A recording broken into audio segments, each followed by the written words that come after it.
de recevoir la parole de Dieu par son serviteur, le pasteur Charlie Loka. Alors qu'il s'avance, nous acclamons le Seigneur.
Nous acclamons Jésus. Nous acclamons Jésus. Nous acclamons le roi. Le roi qui est présent au milieu de nous. C'est lui qui nous guérit par sa parole. Il envoya sa parole et la parole est guérie. C'est lui qui nous touche par sa parole. Alléluia. Amen. Que le Seigneur vous bénisse, bien-aimés. Je vous salue au nom de Jésus-Christ. Alléluia. Amen. Je bénis le Seigneur pour l'occasion qu'il m'est donnée pour partager la parole. Et je remercie nos pasteurs qui nous donnent cette occasion et qui nous font confiance. Et je bénis aussi le comité d'organisation des 40 jours pour le travail qu'ils abattent. Et je te bénis aussi, toi qui es venu malgré la pluie. Tu es béni dans sa présence.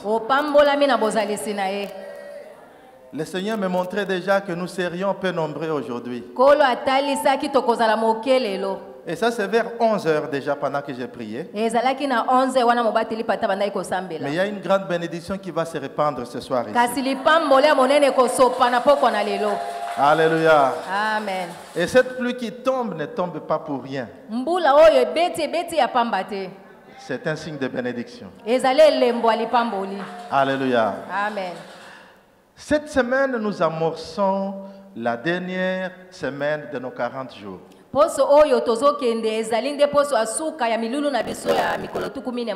Notre modératrice en a parlé déjà. Il ne nous reste que 5 jours. 5?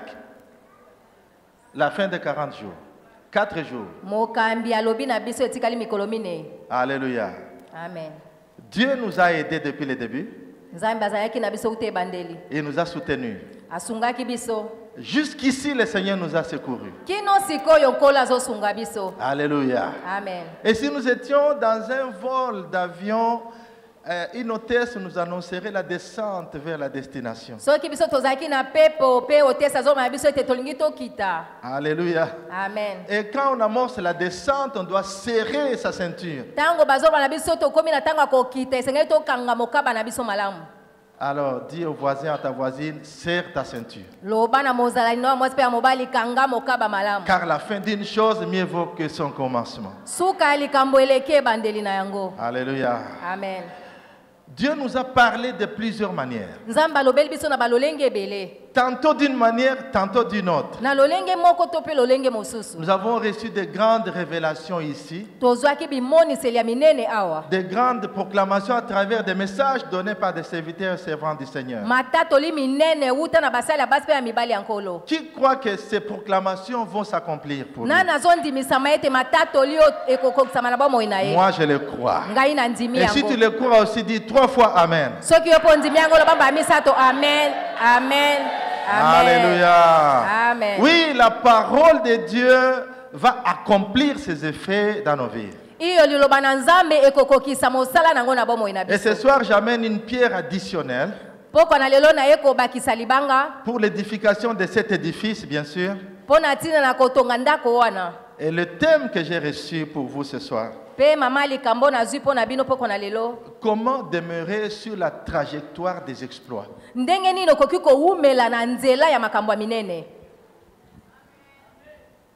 Comment demeurer sur la trajectoire des exploits. Le mot-clé ici, c'est le mot demeurer. Nous trouvons ce terme dans plusieurs passages de la Bible. Psaume 91 que nous connaissons, au verset 1er déjà, la Bible dit: celui qui demeure sous l'abri du Très-Haut, il repose à l'ombre du Tout-Puissant. Le mot traduit par demeurer, c'est le mot yashav, qui a l'idée de habiter, avoir son habitation. D'où la pensée de la permanence, la pensée de la continuité dans le temps et dans l'espace. Alors la pensée centrale de notre message ce soir tourne autour de la longévité de la vie d'exploit. La longévité de la vie d'exploit. Quand nous parlons de la vie d'exploit, ce n'est pas un exploit opéré de façon sporadique. Aujourd'hui, et puis des mois, des années passent, et puis ça s'accomplit à nouveau. C'est une vie d'exploit en permanence.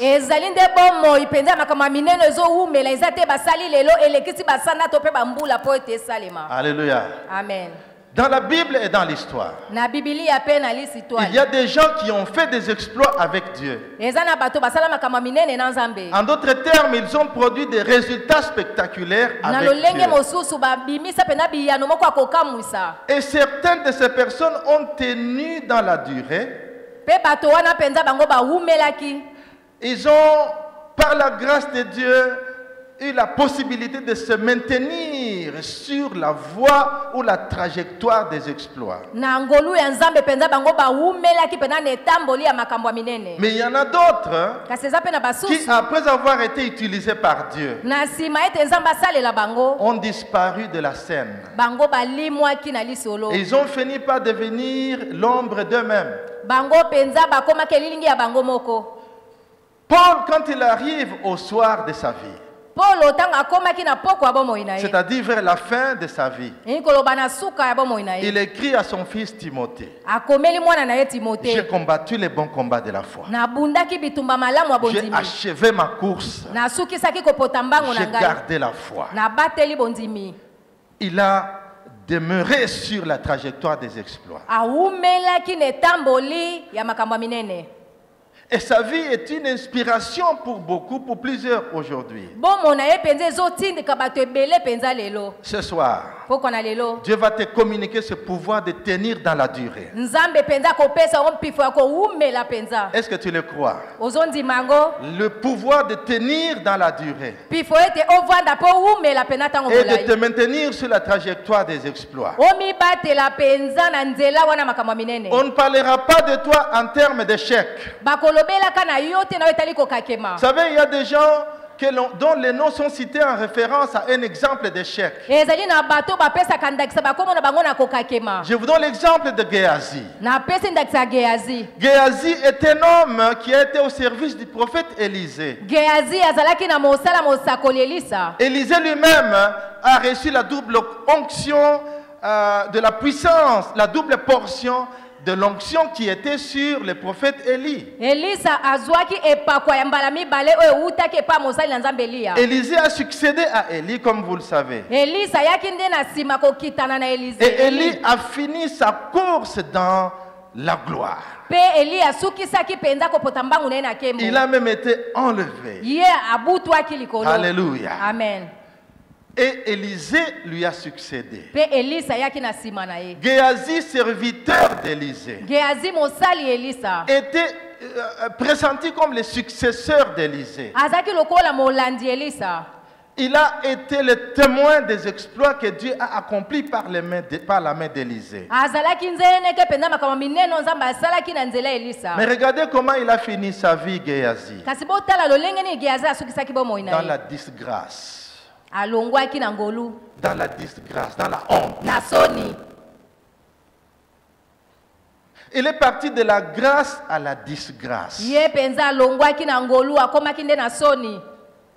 Que ça ne soit pas le cas pour toi. Alléluia. Amen. Est-ce que tu peux répéter après moi? Je ne finirai pas ma course dans la disgrâce. Je tiendrai longtemps sur la trajectoire des exploits. Et avec Dieu, je ferai des exploits. Au nom de Jésus. Alléluia. Amen. Comment les héros sont-ils tombés? David se pose la question quand il pleure sur son ami Jonathan et le roi Saül.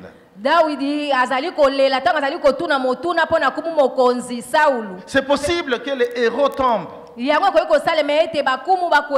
C'est possible que ceux qui ont fait des exploits avec Dieu à un certain moment finissent mal. Mais ma prière pour toi est que ça soit l'inverse. Que Dieu te donne la grâce de finir dans la victoire, de finir la tête haute, pas dans la disgrâce mais dans la grâce, et que tu te maintiennes sur la trajectoire des exploits. Alléluia. Amen. Comment tenir dans la durée? Comment demeurer sur la voie des exploits? Je vais partager sur 4 dangers qui guettent ceux qui font des exploits avec Dieu.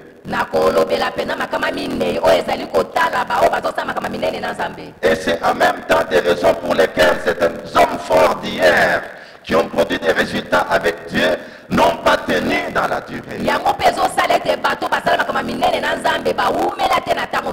Alléluia. Amen. Et l'objectif du message, c'est pour t'aider, toi et moi, à éviter ces dangers, afin que par la grâce de Dieu, nous puissions tenir dans la durée jusqu'au bout. Alléluia. Amen. Est-ce que vous êtes prêts? La première raison pour laquelle certaines personnes ne tiennent pas dans la durée. En d'autres termes, le premier danger qui guette les gens qui font des exploits avec Dieu. L'orgueil. L'orgueil. On n'a pas besoin de définir l'orgueil. C'est pourquoi je ne vais pas m'attarder sur la définition du mot orgueil. Parce que quand vous rencontrez un orgueilleux, vous le verrez tout de suite. Il y a un terme que les Brazzavillois utilisent. Il est gonflé. Cette fille-là est gonflée. Ça dit tout. Un orgueilleux a une attitude contraire de ce qui est écrit en Philippiens 2, verset 3.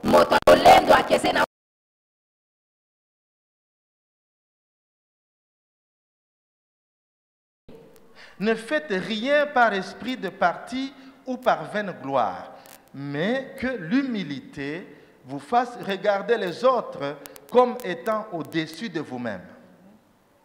Amen. Amen. Le verset 4.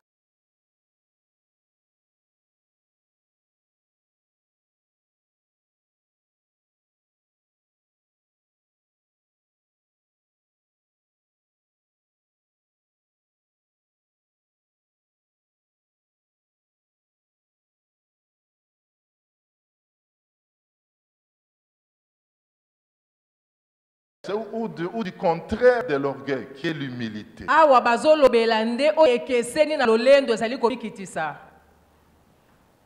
L'orgueil est très subtil.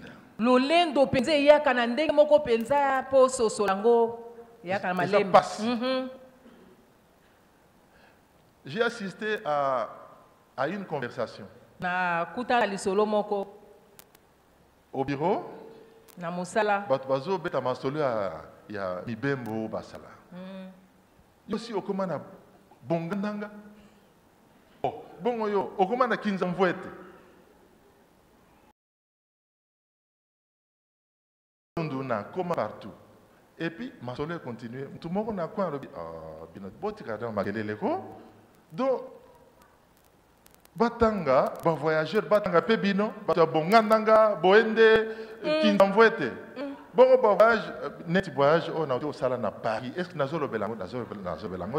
Nous sommes en Nouvelle-Zélande, en Australie. Tout le monde est calme. Nous sommes humbles, on n'en parle pas.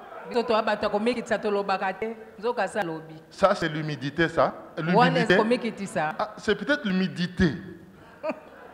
Hein? C'est pourquoi je vous dis, quand vous croisez un orgueilleux, vous le saurez tout de suite. Alors si l'humilité te fait regarder les autres comme étant plus importants que vous-même, l'orgueil, lui, te fait croire le contraire. Donc c'est toi qui es au-dessus des autres. C'est ta voix qui compte le plus et qui doit être écoutée. C'est toi d'abord, les autres après. Bien, mais après avoir vu des résultats palpables par la puissance de Dieu, exploits que Dieu a accomplis avec toi. Les sentiments d'importance et de supériorité commencent à monter.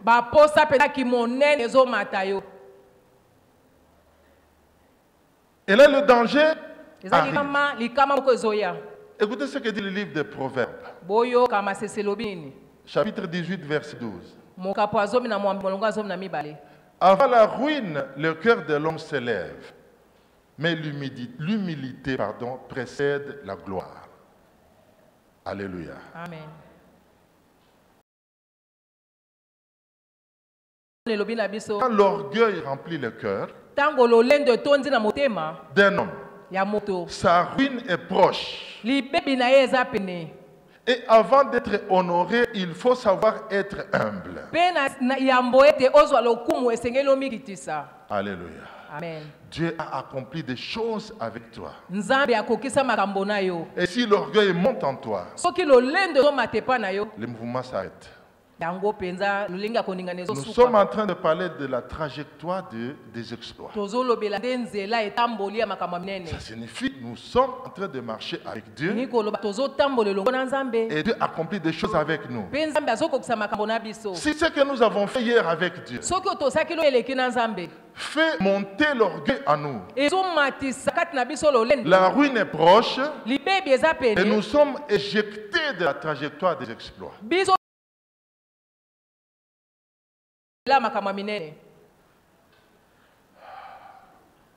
Ça, c'est la première forme d'orgueil qui te fait croire que tu es plus important que les autres. Ça touche à tes relations avec tes proches, tes prochains. Nous sommes sur un niveau ou sur le plan horizontal et dans nos relations avec les hommes, avec nos semblables.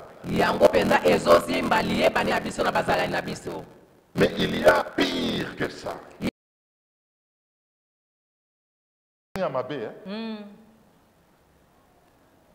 La pire forme d'orgueil,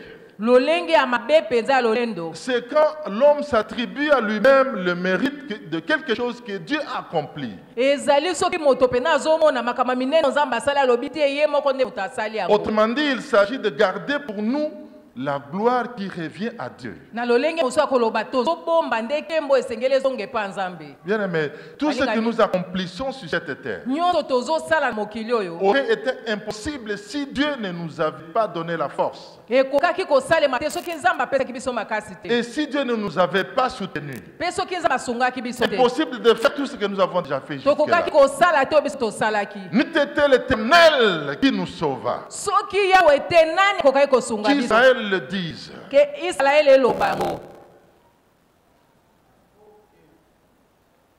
J'ai lu un livre d'un jeune homme. Il est parti de zéro.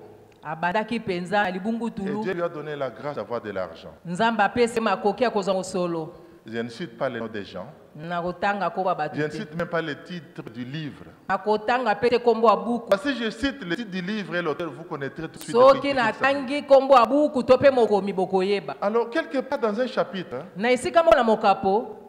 écoutez comment il parle de lui-même. Moi, je suis un self-made man. C'est exactement ça. C'est-à-dire, quelqu'un ne dépend que de lui-même.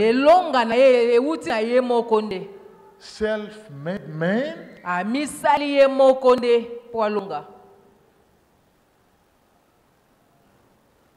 Ça, c'est la pire forme d'orgueil.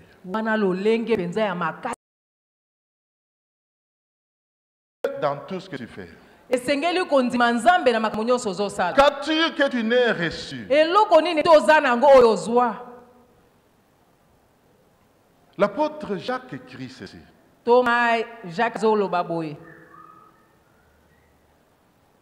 En parlant de Dieu, Dieu accorde au contraire une grâce plus excellente. Jacques 4, verset 6. C'est pourquoi l'Écriture dit, Dieu résiste aux orgueilleux, mais il fait grâce aux humbles. Fais attention à ce que Dieu te résiste. Si Dieu te résiste, comment tu peux avancer? Mais si c'est un homme qui me résiste,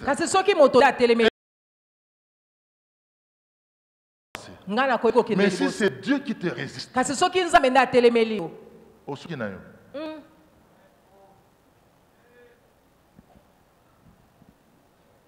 l'orgueil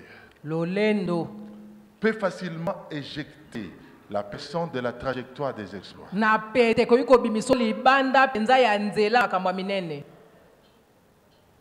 Alors j'aimerais que tu pries une minute avec moi. Demande au Seigneur. Seigneur, garde-moi humble. Est-ce que tu es en train de prier? Seigneur, garde-moi dans l'humilité. Je ne vais pas céder à l'orgueil. Car je comprends que tu résistes aux orgueilleux. Mais tu fais grâce aux humbles. Je veux rester sur la voie des exploits. Garde-moi humble.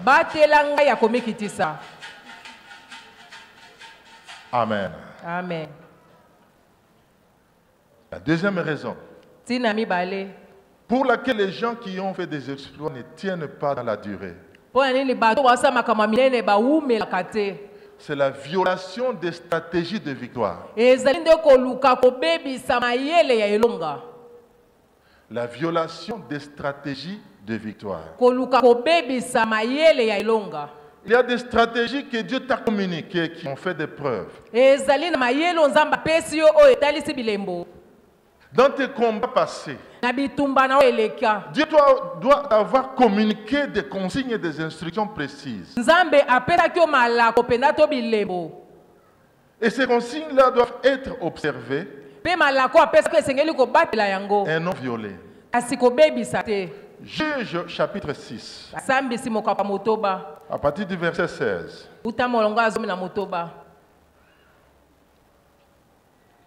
Nous lirons jusqu'au verset 21. Juge chapitre 6, de 16 à 21.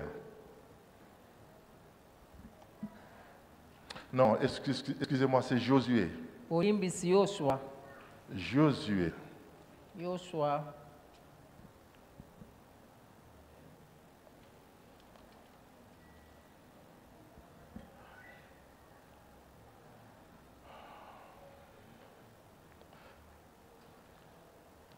Josué, chapitre 6.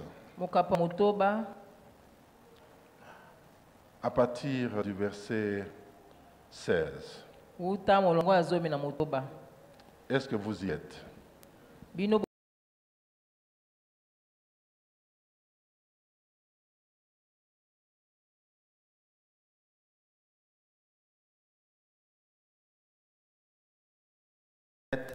Josué dit au peuple, poussez des cris, car l'Éternel vous a livré la ville. 17. La ville sera dévouée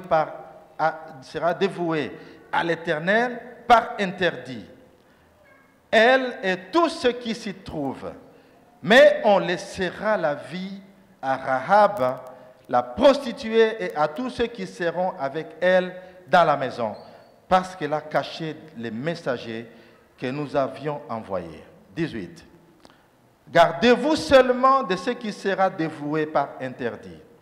Car si vous preniez de ce que vous aurez dévoué par interdit, vous mettriez le camp d'Israël en interdit et vous y jetterez les troubles. Tout l'argent et tout l'or, tous les objets d'airain et de fer seront consacrés à l'Éternel et entreront dans le trésor de l'Éternel. Le peuple poussa des cris et les sacrificateurs sonnèrent des trompettes. Lorsque le peuple entendit le son de la trompette, il poussa de grands cris et la muraille s'écroula. Le peuple monta dans la ville, chacun devant soi. Ils s'emparèrent de la ville. Verset 21.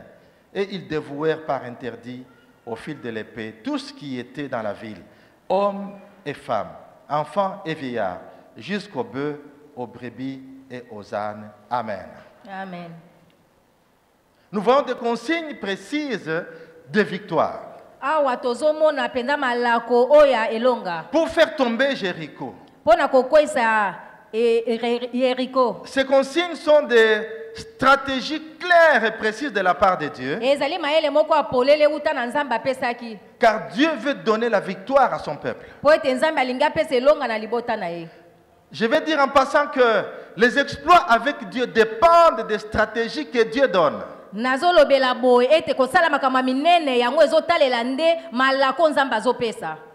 Les exploits avec Dieu dépendent des stratégies que Dieu donne. Et ces exploits avec Dieu vont se concrétiser au fur et à mesure que nous marchons conformément aux consignes qu'il a données lui-même. Dans le texte, nous avons entendu, au son du corps, l'Israël a poussé un cri de victoire. Là,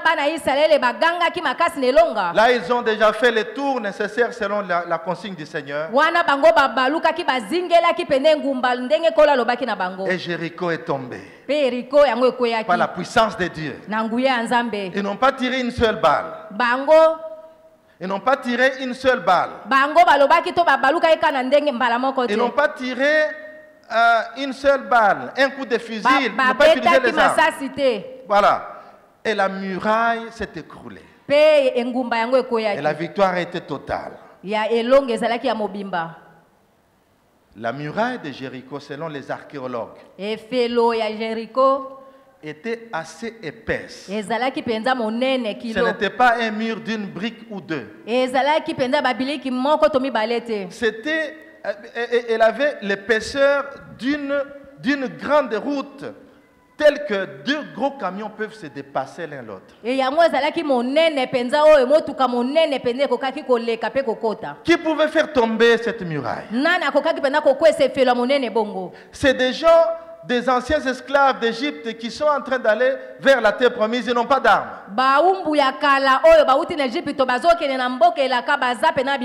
N'eût été l'intervention de Dieu, ils n'auraient pas pu s'en sortir.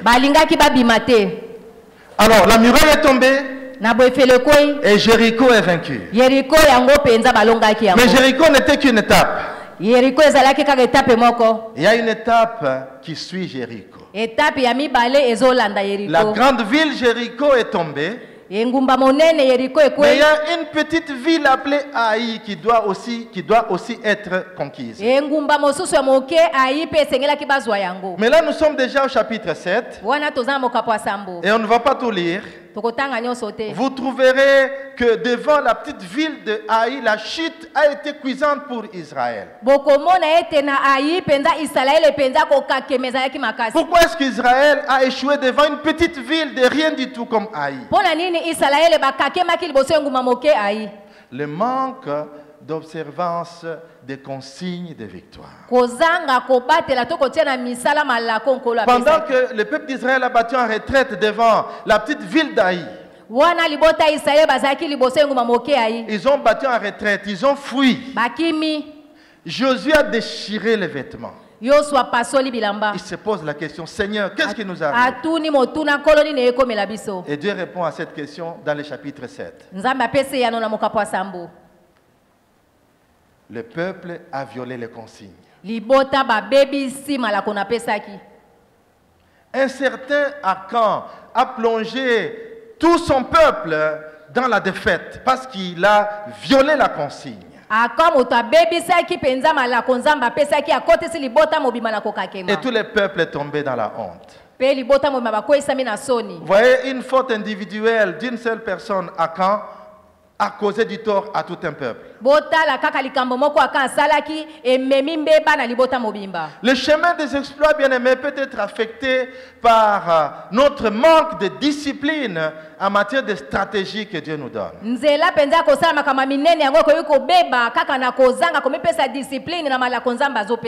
Dieu donne une stratégie devant Jéricho et Jéricho est tombé.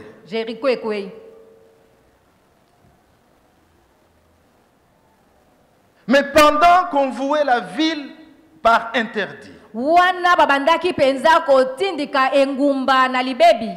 Il y a ce monsieur qui a pris de l'or et de l'argent pour lui-même, il est allé cacher à la maison. Dans sa tente, je veux dire.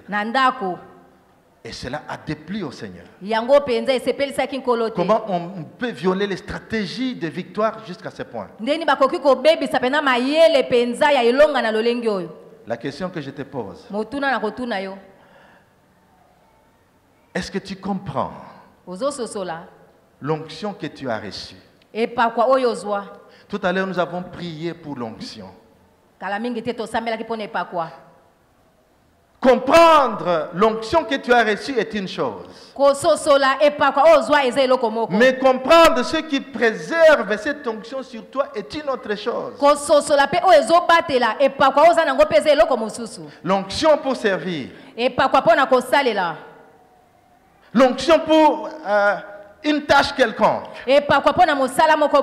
C'est une capacité qui vient de Dieu. Mais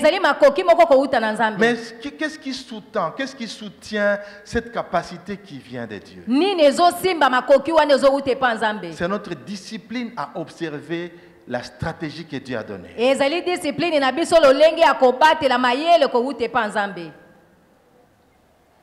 Bien-aimé, comment est-ce que tu marches avec Dieu?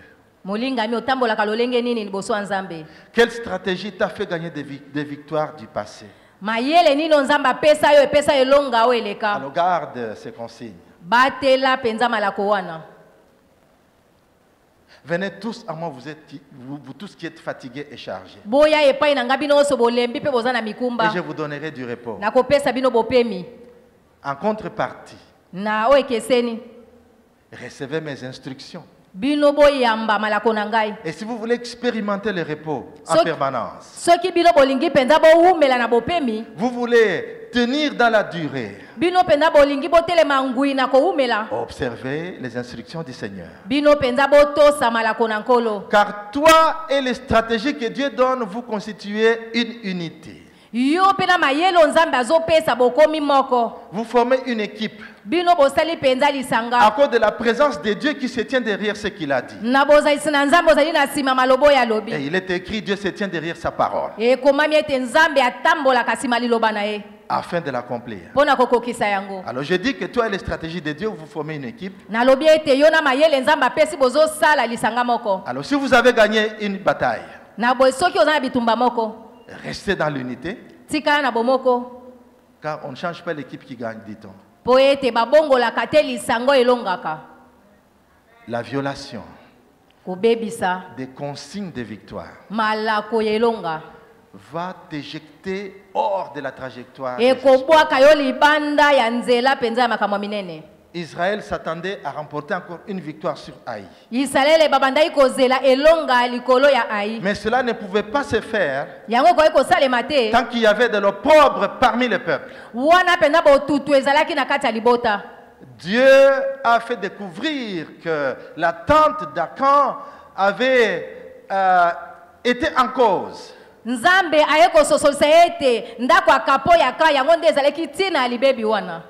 Et vous savez l'histoire en tant que lecteur de la Bible. Si vous lisez le chapitre 7, Akan a été mis à mort. Et le mal a été ôté. Ainsi, Israël a poursuivi la trajectoire des exploits. Par la grâce de Dieu. Alléluia.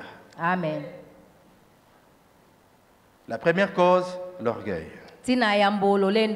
Dieu résiste aux orgueilleux.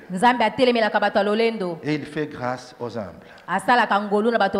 La deuxième cause, la violation des stratégies de victoire. Dieu observe ce qu'il a dit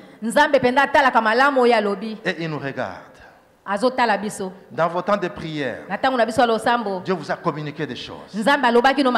Pendant que vous êtes seul avec Dieu, il vous indique, il vous donne des directives. Il vous indique une voie à suivre. Car Dieu parle.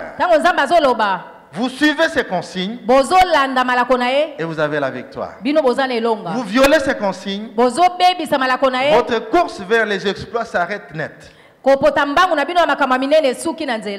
Troisième cause pour laquelle les hommes ne tiennent pas dans la durée. La compromission. La compromission. La compromission, c'est le fait de se compromettre, c'est-à-dire s'engager dans une action ou bien une affaire qui risque de nuire à ta réputation.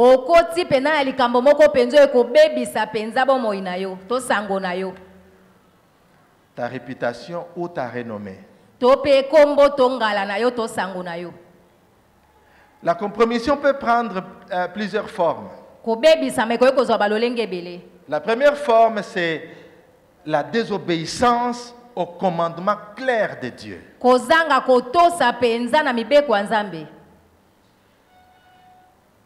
Saül s'est compromis devant Dieu. Le premier roi humain en Israël. Si vous lisez 1 Samuel chapitre 15, dans la confrontation avec les Amalécites, Dieu donne des consignes claires, des commandements clairs. Et Saül s'est compromis.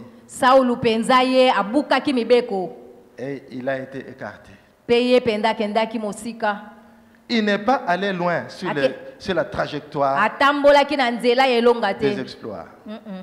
L'homme qui a été couronné roi, le tout premier roi en Israël,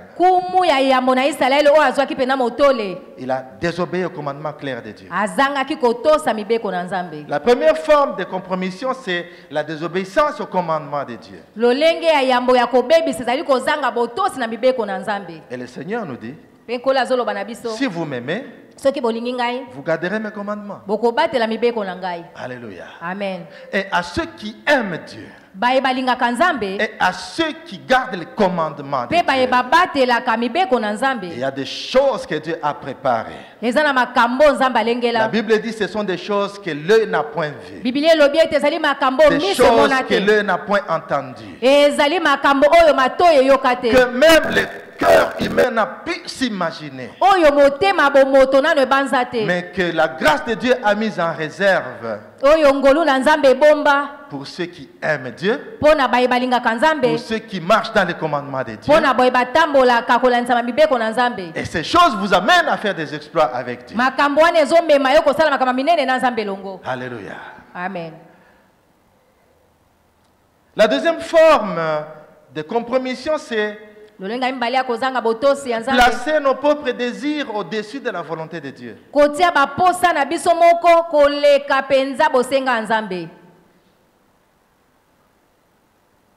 Quand nos désirs propres passent au-dessus de la volonté de Dieu, nous nous sommes compromis et nous nous mettons en danger par rapport à la poursuite des exploits. Quand vous acceptez la corruption dans l'exercice de vos fonctions, vous vous êtes compromis.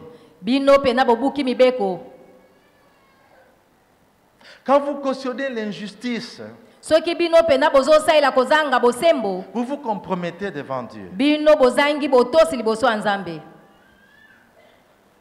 Joseph, chez Potiphar, a affaire à des avances de la femme de Potiphar. Il a fui. Selon qu'il est écrit, fouiller l'impudicité. Il a évité de se compromettre. Et la suite, même s'il est entré en prison, parce qu'il a voulu honorer Dieu, il était resté sur la trajectoire des exploits. Et la suite, c'est de l'histoire. Parce qu'on l'a tiré de la prison et on l'a hissé à la position supérieure qu'un étranger ne pouvait s'imaginer occupé dans un pays comme l'Égypte. La trajectoire des exploits. Pendant que Joseph est en train de fuir la compromission.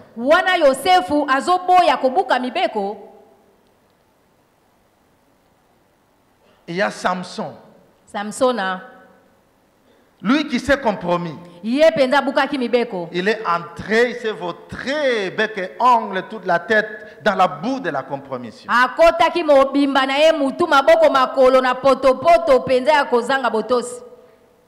Vous connaissez l'histoire de Samson.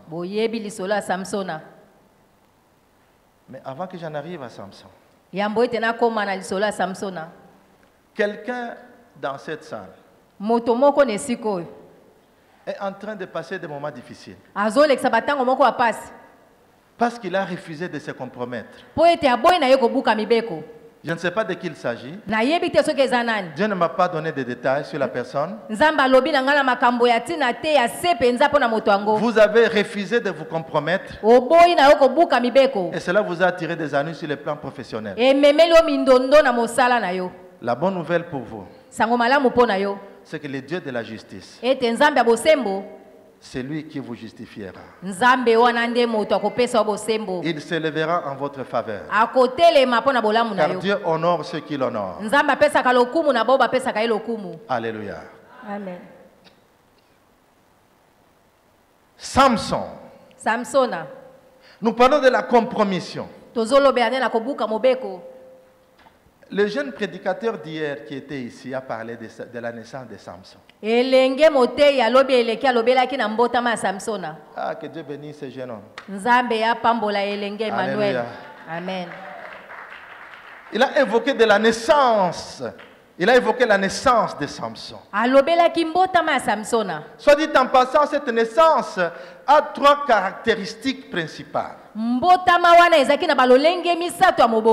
La naissance de Samson, c'est une parenthèse que j'ouvre et je vais la fermer rapidement. Et vous comprendrez pourquoi j'ai ouvert cette parenthèse. Donc la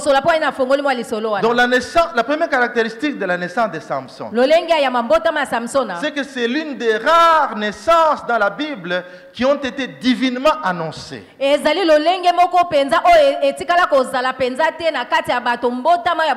Dieu a annoncé cette naissance par le canal d'un ange.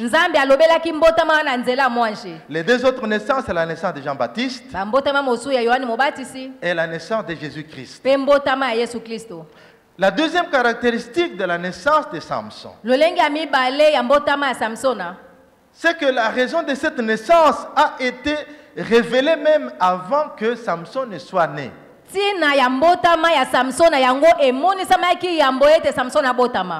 Cet enfant devait naître pour une mission. Juge chapitre 13 verset 5 nous donne la mission de Samson. Et ce sera lui qui commencera à délivrer Israël de la main des Philistins. Donc le but est donné avant même que Samson ne naisse. Troisième caractéristique, c'est que des directives précises sont communiquées aux parents de Samson sur la manière d'élever l'enfant Samson et comment cet enfant devait se comporter quand il sera grand. Tout ça par rapport à la mission de Dieu sur sa vie. Car il est appelé à marcher sur une trajectoire des exploits avec Dieu. Les rasoirs ne devaient pas passer sur sa tête. Il ne devait pas se livrer à des boissons alcooliques. Il ne devrait pas s'approcher d'un mort. Ça, c'est le vœu de Naziréen. Cadavre d'homme ou cadavre d'animal, il ne devait pas s'approcher. Donc Samson est destiné à être un instrument de Dieu pour les exploits. Et Dieu donne des stratégies pour que Samson en arrive à accomplir la mission. Si vous regardez la liste des exploits qu'il a accompli, Samson, oh, c'est extraordinaire. Il a déchiré les lions de ses mains nues.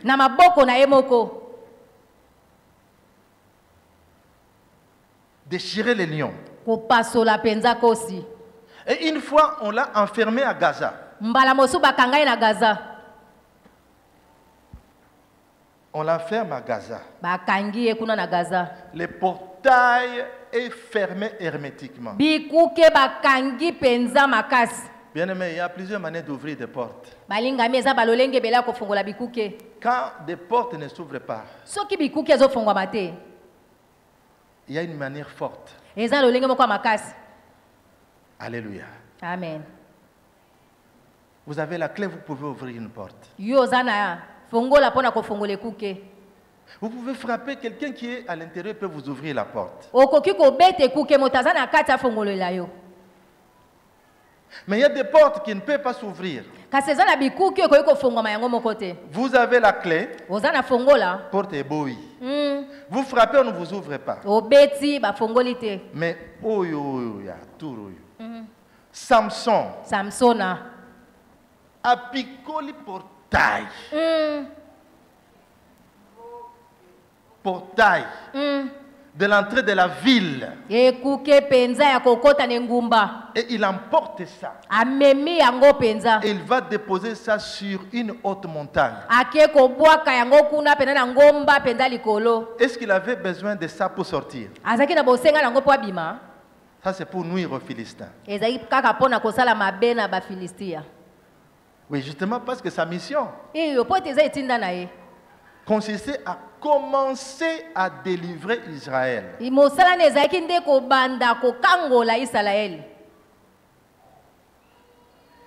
Quel exploit! On a parlé de la mâchoire d'âne qu'il a utilisée pour tuer un millier d'hommes.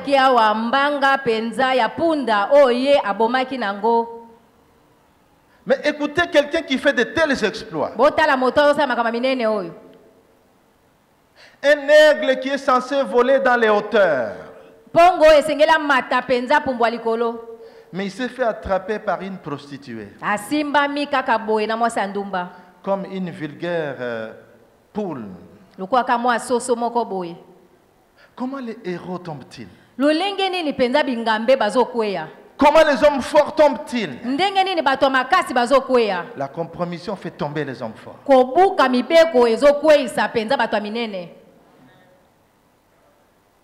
Je n'entre pas dans toute l'histoire de Samson.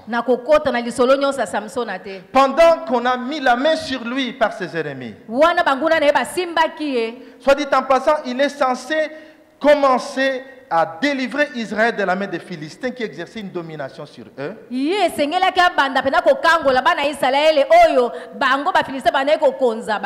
Mais les filles qu'il cherche sont seulement du côté des Philistins. Jusqu'à aller chercher des prostituées chez les Philistins.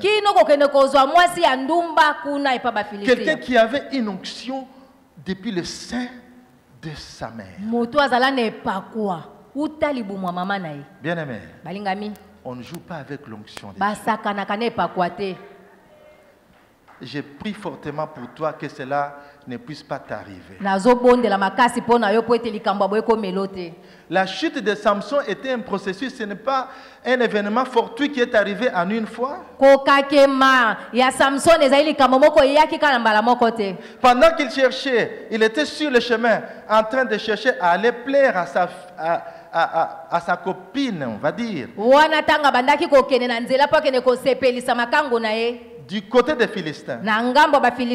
Il se rapproche du lion qu'il a tué, qui est devenu une pourriture.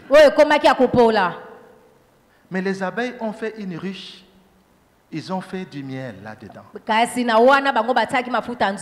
Il prend du miel et il va amener à sa copine.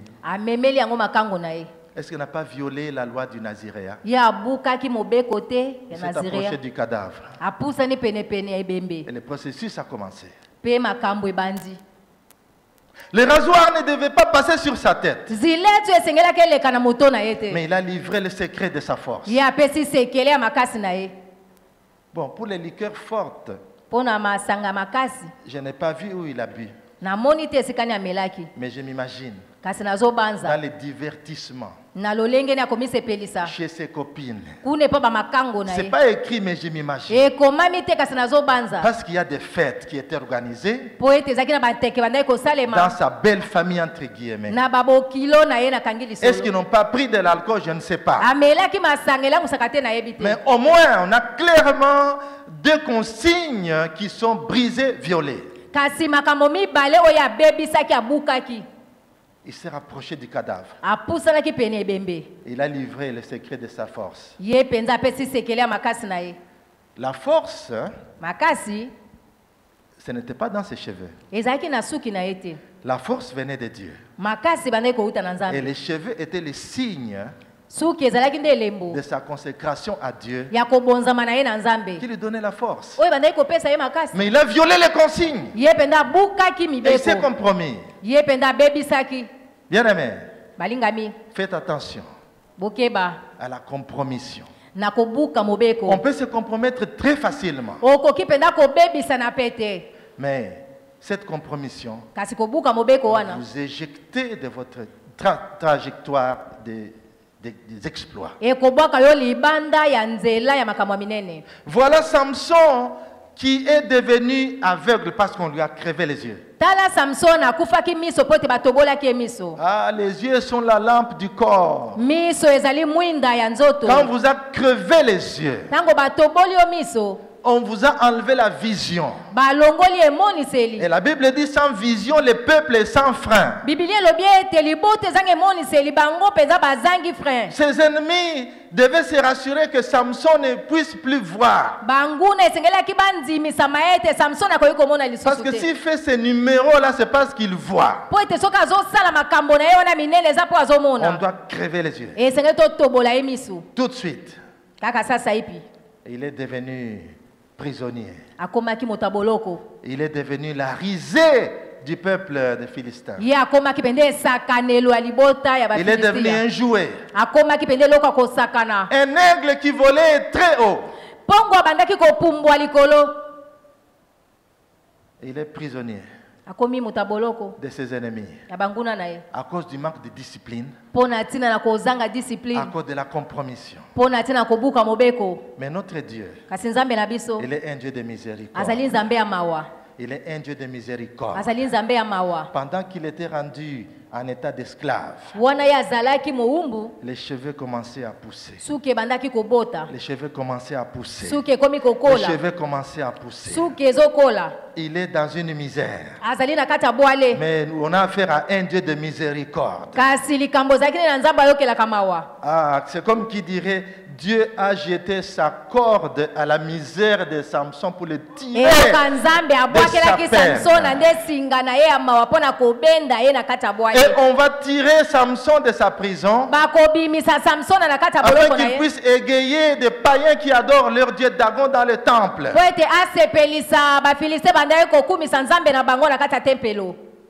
Il va faire une prière.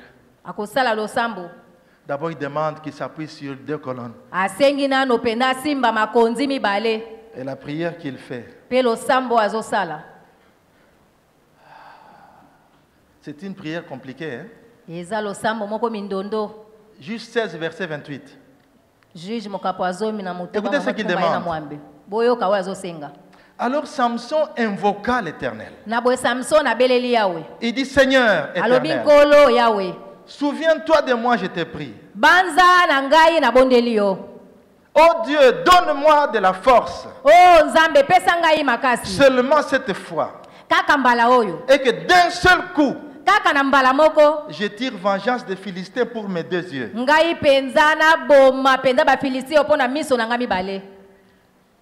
Ce qu'il demande à Dieu, c'est la force de se venger. Pour ses yeux. Remarquez qu'il n'a pas demandé la vue. Il n'a pas demandé que Dieu lui redonne la vue. Et c'est impossible que Dieu lui redonne la vue. Et Samson embrassa les deux colonnes du milieu sur lesquelles reposait la maison.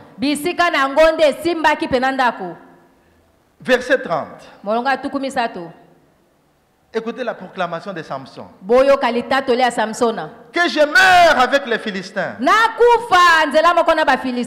Il s'est penché, le bâtiment s'est écroulé et il est mort. Et il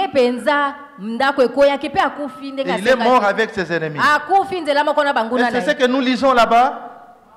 Avec Dieu, avec les ennemis, nous mourrons.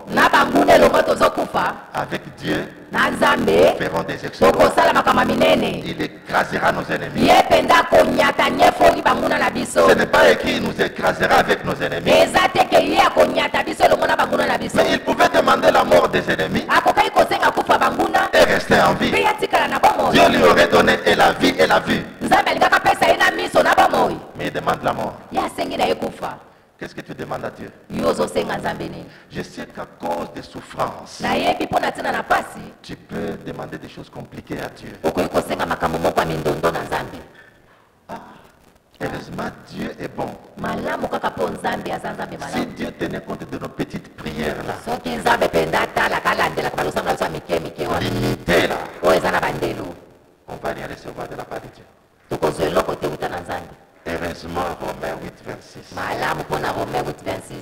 Nous ne savons même pas ce qu'il convient de demander dans nos prières. Mais l'Esprit de Dieu, par des soupirs inexprimables, par des soupirs inexprimables, des soupirs Baba Shende, Baba Shata, il intercède pour nous. Et Dieu écoute la voix du Saint-Esprit qui s'exprime.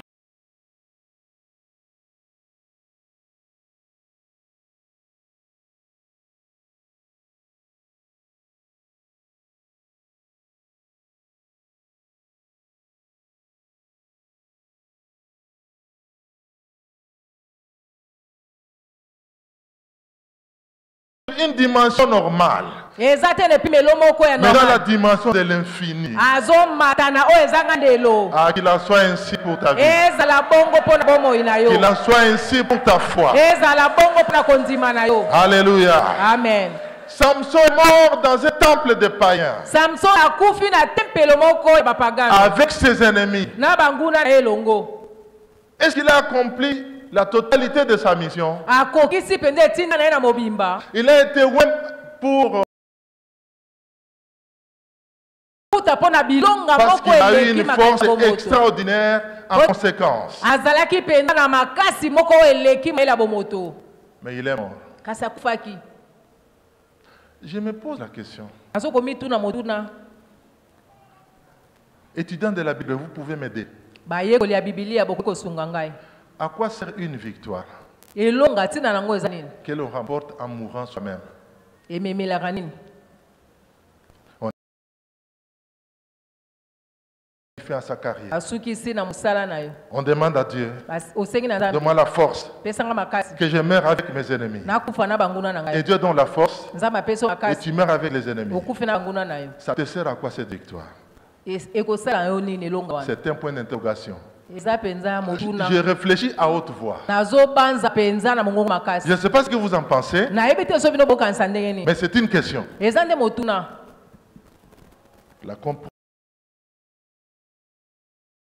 vous éjectera de la voie de la trajectoire. Alléluia. Amen. Première cause, l'orgueil. Dieu fait grâce aux orgueilleux, n'est-ce pas?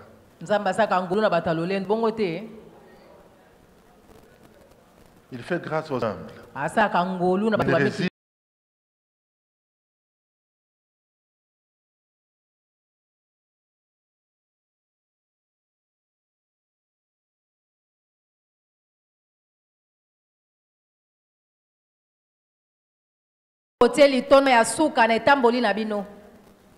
Troisième cause.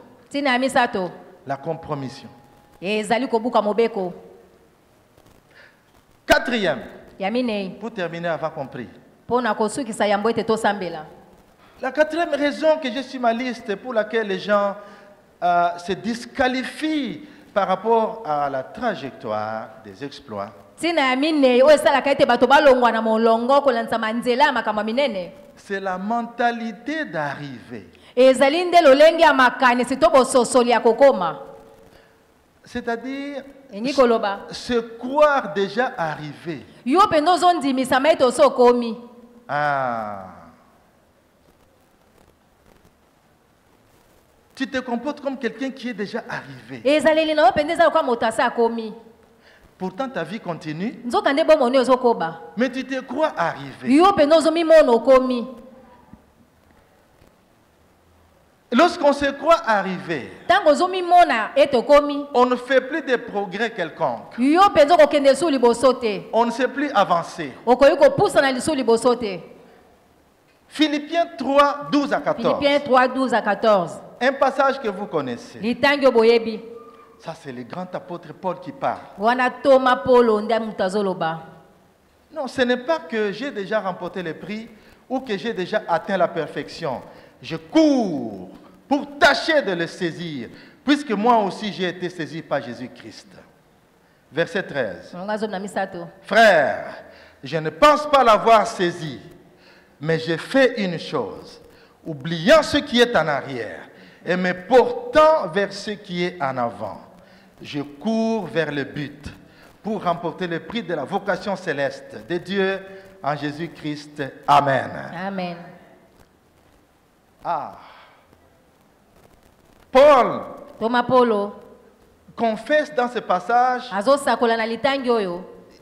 qu'il n'a pas encore atteint la perfection. Il n'est pas encore arrivé au but. Il n'a pas encore saisi le prix. Mais je cours vers le but. Je suis discipliné en me focalisant sur le but.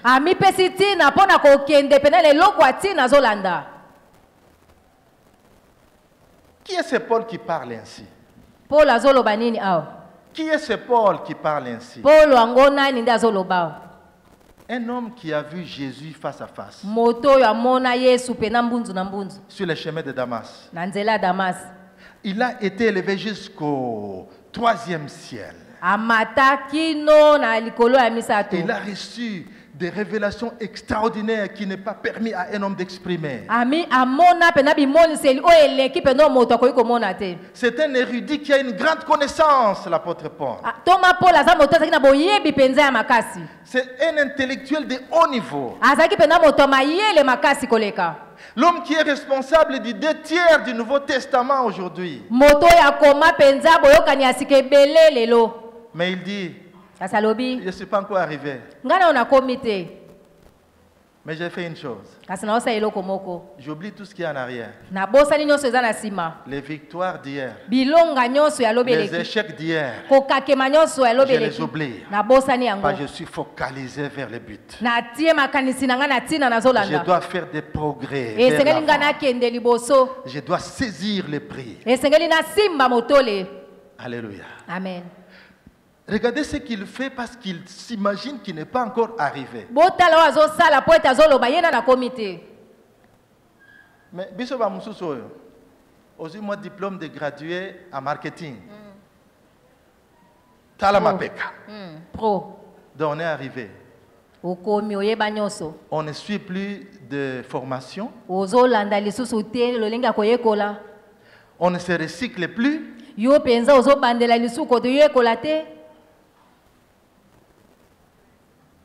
Et on ne fait plus rien qui puisse nous garder en état de répondre aux questions élémentaires dans une interview.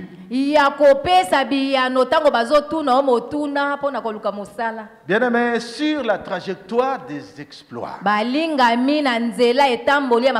il faut combattre la mentalité d'arriver.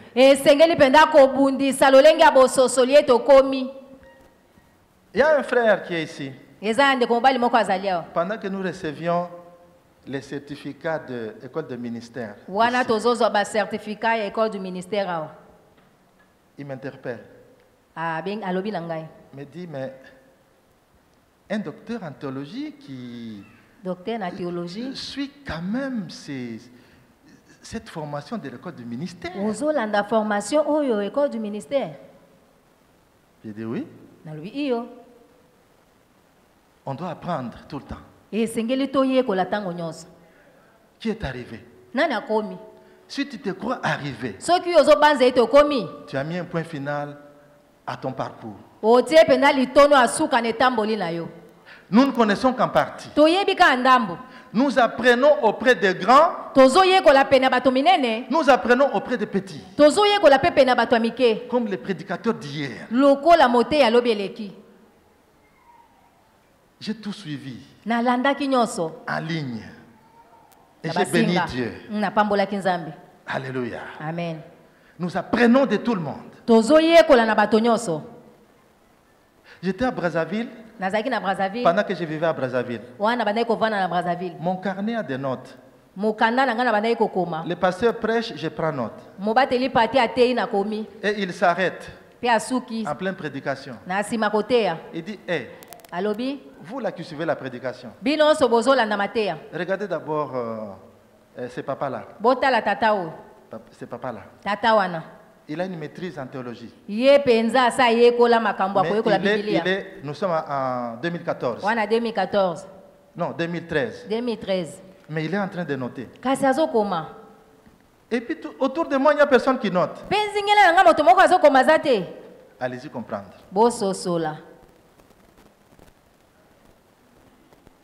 La mentalité d'arriver.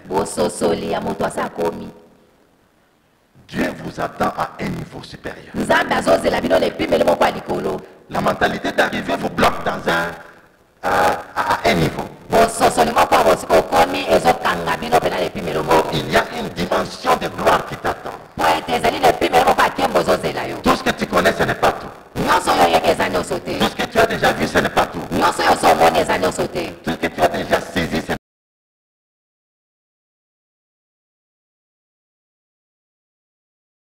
Entrer dans ton compte bancaire. Dieu nous attend de gloire en gloire. D'une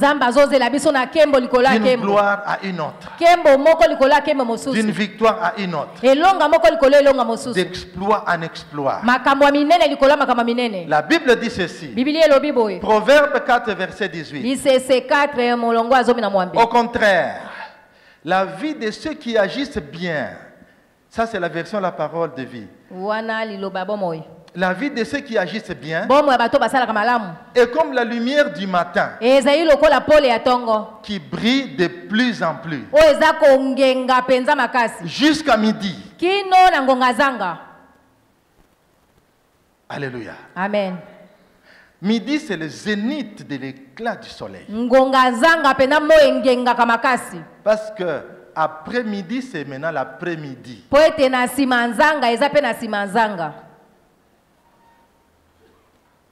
Il y a une lumière qui commence le matin,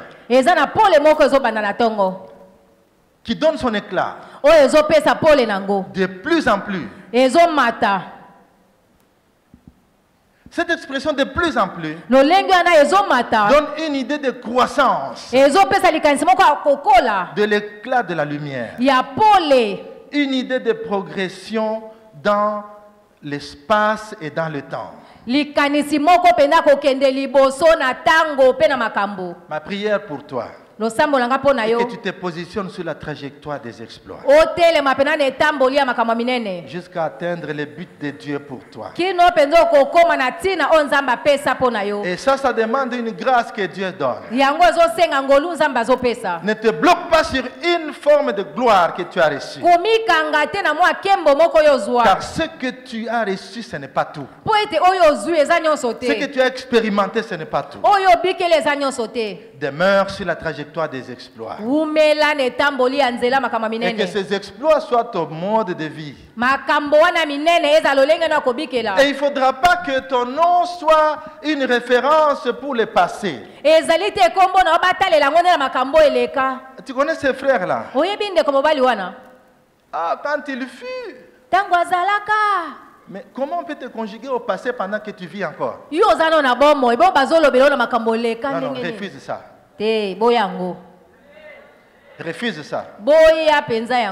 Le niveau qu'on t'avait reconnu. Non, le niveau pour lequel ou par lequel on t'a reconnu. Que ce niveau soit inférieur au niveau actuel quand on te voit à chaque fois. Car dans le plan de Dieu, aujourd'hui doit être meilleur que la journée d'hier. Alors je proclame que demain sera meilleur que ton aujourd'hui. Ton demain est meilleur que ton aujourd'hui. Car ta lumière va éclater de plus en plus. Afin que tu oublies le pauvre d'hier. Afin que tu oublies les problèmes professionnels d'hier. Que Dieu t'ouvre des portes. Afin que tu aies un témoignage beaucoup plus brillant. Reçois la grâce de demeurer sur la trajectoire des exploits. Et que ces exploits avec Dieu soient ton mode de vie. Et que de tes yeux, de tes propres yeux, tu vois comment Dieu écrase tes ennemis. Au nom de Jésus. Qui m'avait choisi. C'est moi qui vous ai choisi. Et je vous ai établi afin que vous alliez et que vous portiez du fruit et que votre fruit demeure. Pas que votre fruit disparaisse, mais que votre fruit demeure. Alléluia. Amen. Pas de fruits saisonniers, mais de fruits qui demeurent. Pas de fruits de temps en temps, mais de fruits qui demeurent. Sur l'orbite des exploits, Dieu t'a placé. Alors fonctionne avec assurance sur cette trajectoire. Mais fais attention aux forces qui exercent un effet centrifuge. Vous savez ce qu'on appelle la force centrifuge en physique? C'est un peu différent. Je vais expliquer ça. En termes simples. Je ne vais pas utiliser des termes physiques ou quoi. En termes simples. La force centrifuge, vous savez, si vous êtes dans un virage, vous voulez virer. Vous êtes sur un vélo. Vous êtes sur une moto. Vous êtes au volant d'une voiture.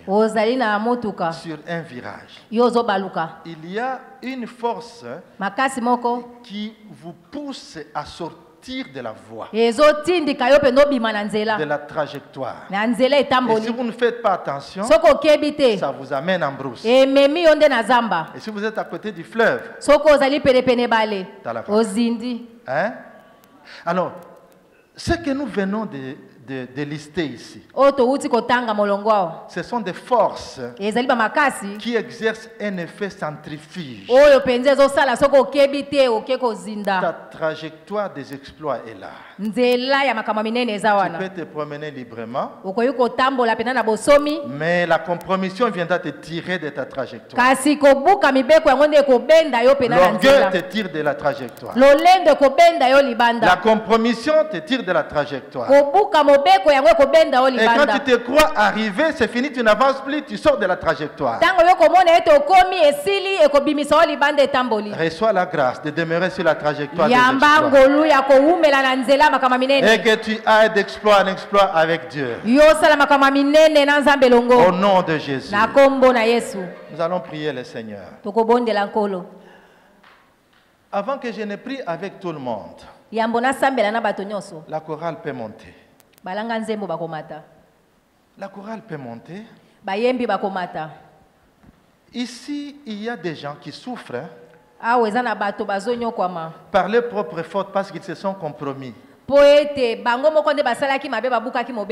Mais notre Dieu est un Dieu de miséricorde. Vous vous êtes compromis dans votre boulot, vous avez perdu ce boulot.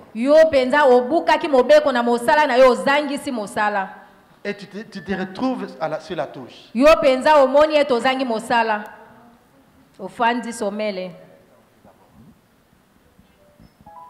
Mais notre Dieu est un Dieu de miséricorde. Si vous êtes là ce soir, ne vous gênez pas, levez-vous. Nous allons prier avec vous. Vous savez, l'apôtre Pierre, à un certain moment, il s'est compromis. Mais avant la compromission, maman, il a vécu une pêche miraculeuse. Il a obéi à Jésus. Il a même marché sur l'eau. Un exploit qu'un humain n'avait jamais accompli. Sauf Jésus. Je parle d'un humain de père et de mère. Hein? Un humain de père et de mère. Pierre, c'est le premier humain qui a marché sur l'eau. Mais à un certain moment, quand Jésus est devant la souffrance, on t'a vu avec lui. Oh, moi je ne le connais pas. Au troisième chant du coq, il avait renié 3 fois. Non, au deuxième chant du coq, il avait renié 3 fois. Le maître l'a regardé. Il s'est souvenu. Il est allé, il a pleuré amèrement. C'est un signe de repentir. Quelqu'un s'est compromis, il est ici. Dans tes relations avec ton mari. Dans tes relations avec ta femme. Dans tes relations avec ton chef. D'une manière ou d'une autre. Pas ta propre faute. Et tu le reconnais. De la même manière que Jésus a récupéré Pierre, il l'a réhabilité. Et il l'a mis sur la trajectoire des exploits. La miséricorde de Dieu va te réhabiliter ce soir. J'attends que tu puisses t'humilier devant le Seigneur et tu t'élèves et on va prier. Si tu ne te lèves pas, tu vas rester dans ton problème et nous on continue. Quand Jésus a réhabilité Pierre, qu'est-ce que Pierre n'a pas fait? Le tout premier moissonneur, le jour de la Pentecôte, c'est Pierre. Dieu a effacé son mal. Il lui a donné la force de se remettre sur la trajectoire des exploits. Pierre, l'ombre de Pierre guérissait les malades. C'est pour vous dire que Dieu peut recommencer avec toi et te donner un nouveau départ. Au chapitre 9 du livre des Actes, Pierre a ressuscité un garçon qu'on appelle Aîné. Pierre a ressuscité une dame qu'on appelle Dorcas. C'est un ancien qui a renié son maître. Il s'est compromis. Et Dieu l'a ramassé de sa chute. Alors toi qui es debout, commence à demander la miséricorde de Dieu sur toi. Il y a beaucoup de miséricorde ce soir ici.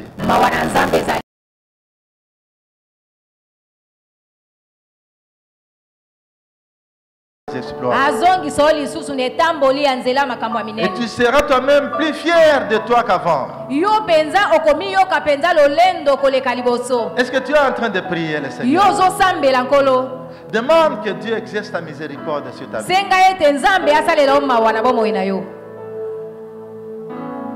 Dieu notre Père, voici tes enfants qui sont debout devant toi. Ils se sont reconnus devant toi dans leur état. Ta parole déclare: tu ne dédaignes pas un cœur contrit. Un cœur contrit et brisé, tu ne le dédaignes pas. Puisses-tu les toucher, Seigneur, et les réhabiliter, les tirer de la faute de leur chute au nom de Jésus. Que leur lumière brille à nouveau dans le nom de Jésus. Amen. Amen. Nous pouvons nous lever, nous tous, bien-aimés.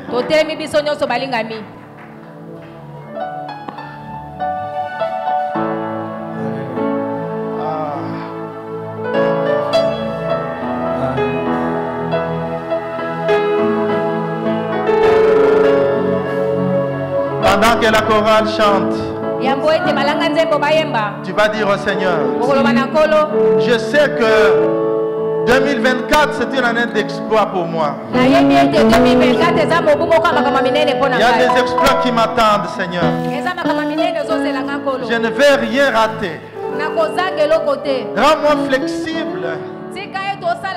Rends-moi malléable. Rends-moi discipliné par rapport à ta voix, par rapport aux stratégies que tu donnes, pour que je reste sur la trajectoire des exploits. Que rien ne m'enlève de la trajectoire des exploits. Commence à prier, bien-aimé. Tel il est, tel nous sommes. Alléluia.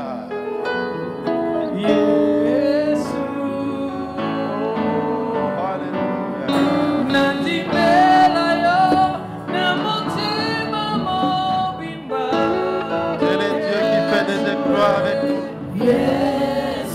Avec toi nous faisons des exploits. Avec toi nous faisons des exploits. Avec toi nous faisons des exploits. Avec toi nous faisons des exploits. Je veux que nous puissions être flexibles.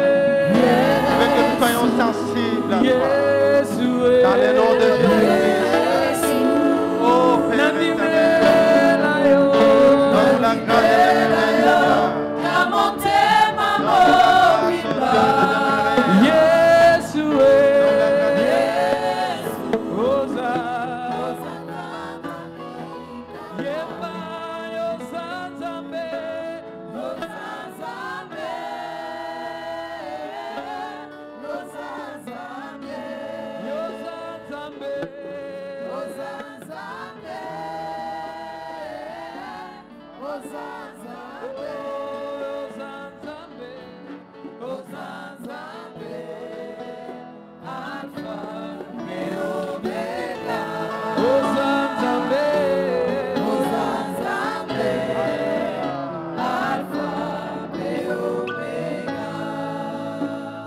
Alpha et Oméga. Tant qu'il n'a pas encore mis un point final à ton parcours, tu ne t'arrêtes pas. Il est à l'origine de ton parcours. Et c'est lui qui mettra fin le moment venu. Quand tu auras achevé ta course, Samson a demandé la force pour se venger de ses ennemis. Mais nous allons demander la force de demeurer en permanence sur la voie des exploits avec Dieu. La force de vaincre toutes les puissances qui nous tirent de la trajectoire. Les tentations du diable, les distractions du monde, les divertissements malsains Tout ce qui vient voler notre temps. Demande la grâce de Dieu. Et combat toutes ces forces nuisibles à ta trajectoire. Nous prions le Seigneur. Alléluia.